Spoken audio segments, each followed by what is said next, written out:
NCB narcotics control bureau ने दोस्तों जिस तरीके से पकड़ लिया सिद्धार्थ पिटानी को और उसके बाद नीरज और केशव पर गाज गिरी, अब आप लोगों को बताना चाहता हूं कि एक बार फिर से हो सकती है शायद रिया चक्रवर्ती एनसीबी के सामने प्रस्तुत।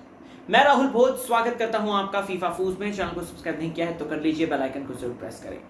फेसबुक, ट्विटर, इंस्टा पे मैं मौजूद हूं तो आप मुझे वहां पर फॉलो कर सकते हैं, राहुल भोज के नाम से। बात करते हैं एसएसआर यानी कि सुशांत सिंह राजपूत, सुशांत दादा के इस केस के बारे में।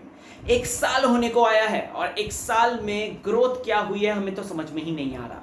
लेकिन हाँ, अब जब सुशांत सिंह राजपूत के 1 साल होने को है दोस्तों 14 तारीख को, तो उससे पहले ही एक बड़ा हाथ लगा है कह सकते हैं। और जिस तरीके से सिद्धार्थ पिटानी गिरफ्तार हुए, हैदराबाद से उनको गिरफ्तार कर लिया गया और फिर उसके बाद नीरज और केशव दोनों ही हाउस हेल्प थे सुशांत सिंह राजपूत के, उनको भी गिरफ्तार कर लिया गया।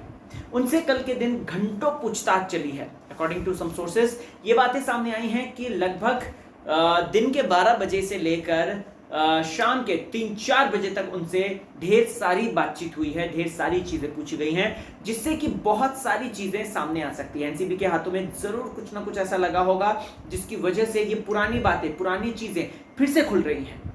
अब दोस्तों सिद्धार्थ पिटानी जिस तरीके से पकड़े गए, नीरज केशव को जिस तरीके से समन भेजा गया, यह भी हो सकता है कि रिया चक्रवर्ती को फिर से समन भेजे।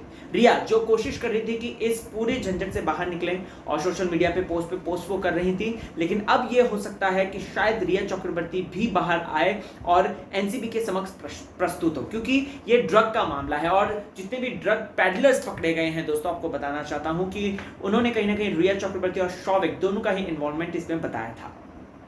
लेट्स सी, देखते हैं आपका क्या रिएक्शन है, मुझे जरूर बताएं। जो अपडेट आएगी मैं आपको सारी बातें बताऊंगा। बने रहें चैनल के साथ।